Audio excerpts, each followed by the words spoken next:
It's an all too frequent scene. A homeschool mom finds herself at the end of her rope and desperately types a message screaming help into an online homeschool group. She feels like she and her kids are doing nothing but butting heads all day long. There's never any time to get to all the fun and beautiful and magical activities of homeschool because so much time is just spent in battles. Battles of character, battles of will. She feels like they're hardly making any forward progress. She's pushing and trying to roll the ball forward day after day and doesn't feel like much is happening. What can she do? Is homeschool really supposed to be this hard?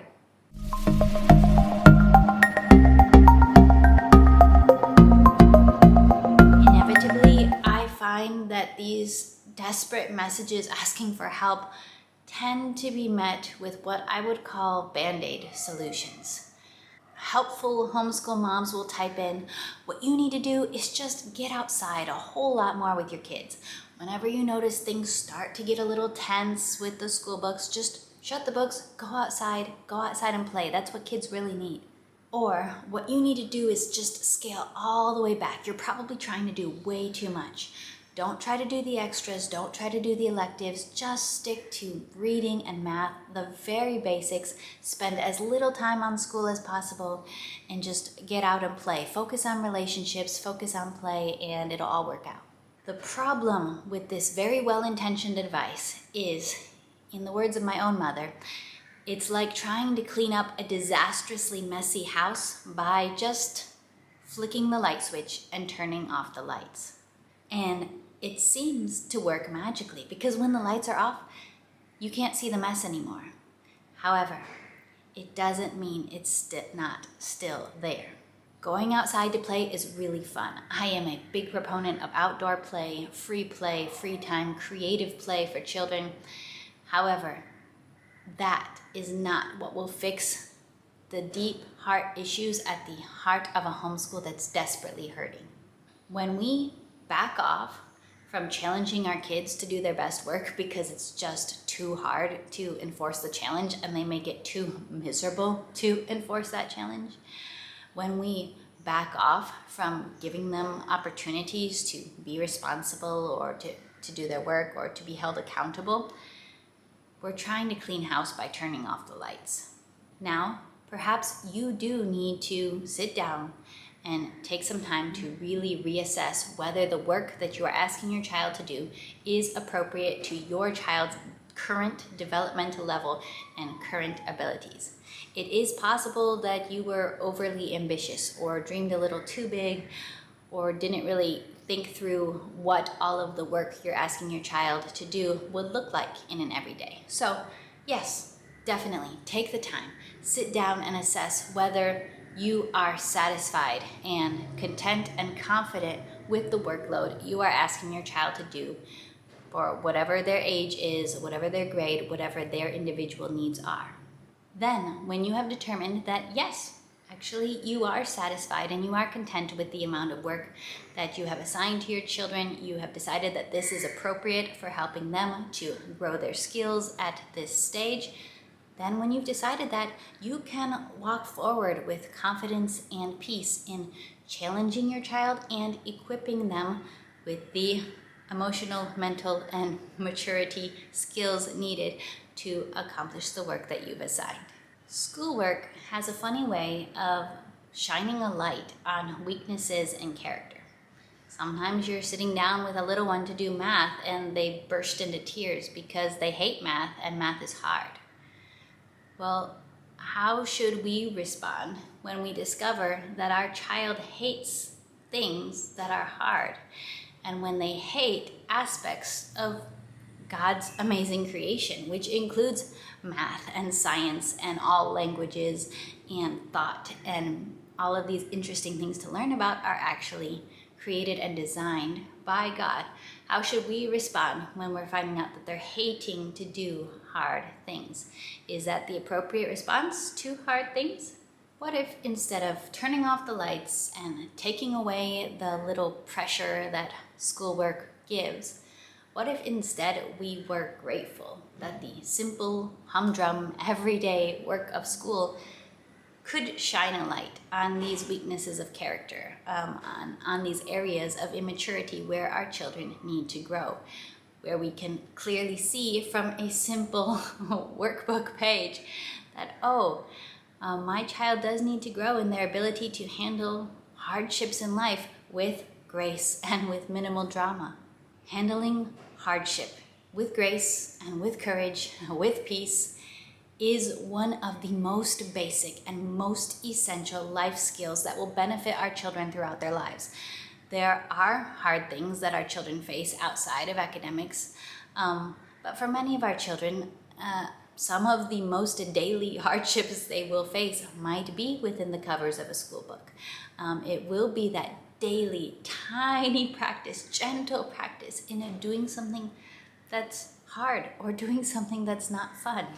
When your child has a difficult task, a task that they find difficult, doesn't mean it actually is difficult from the adult perspective, but any kind of task that they find difficult.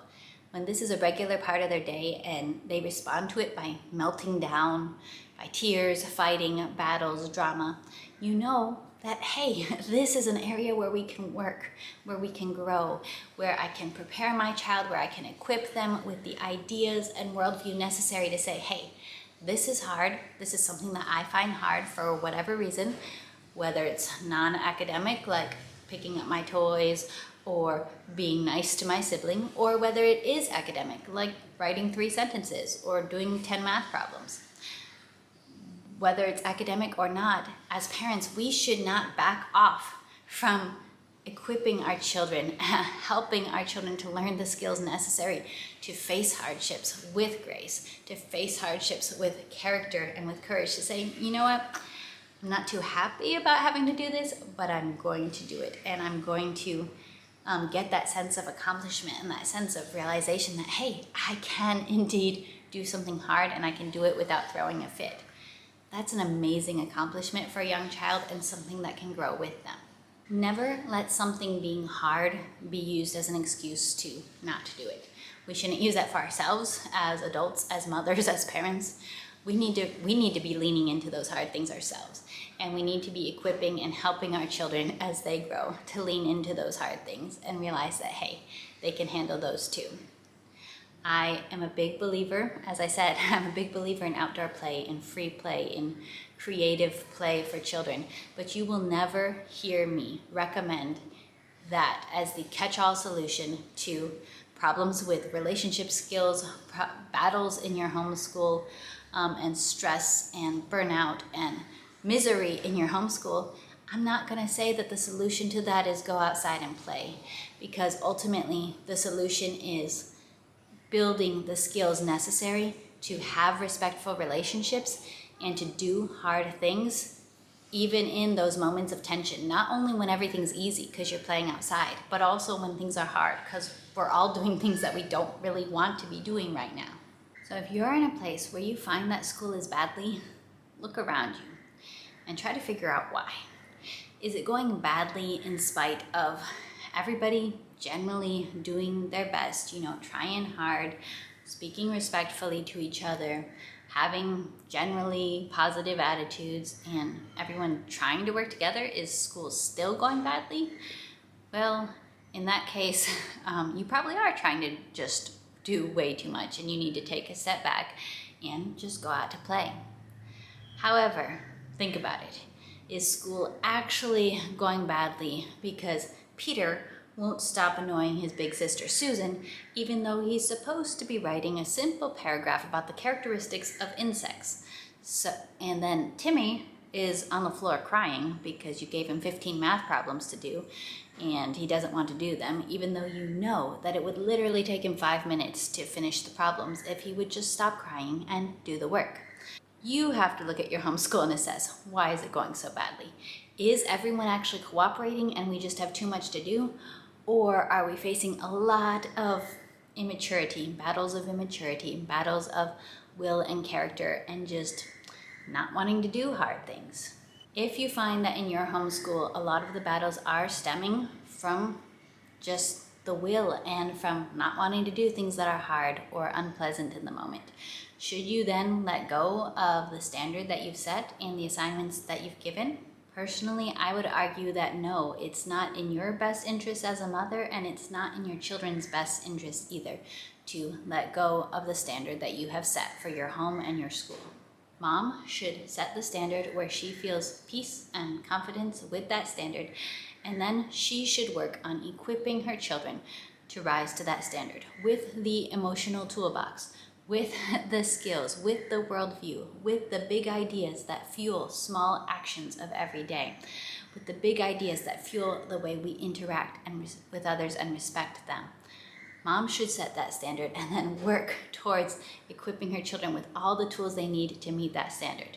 She should not lower the standard to meet her children where they are in their own immaturity, in their own walk.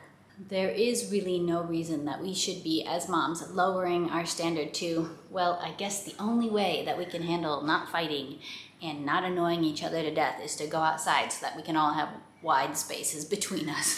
Leading little ones on the journey to maturity is hard, and it's going to be harder with some kids than with others. Some of our children will really, really struggle with character issues that we may understand their struggles, and we may sometimes not understand their struggles. We may not relate to what our children struggle with, but we still, as parents, have the responsibility to meet them in that struggle, equip them, and guide them through it versus turning the lights off on that struggle.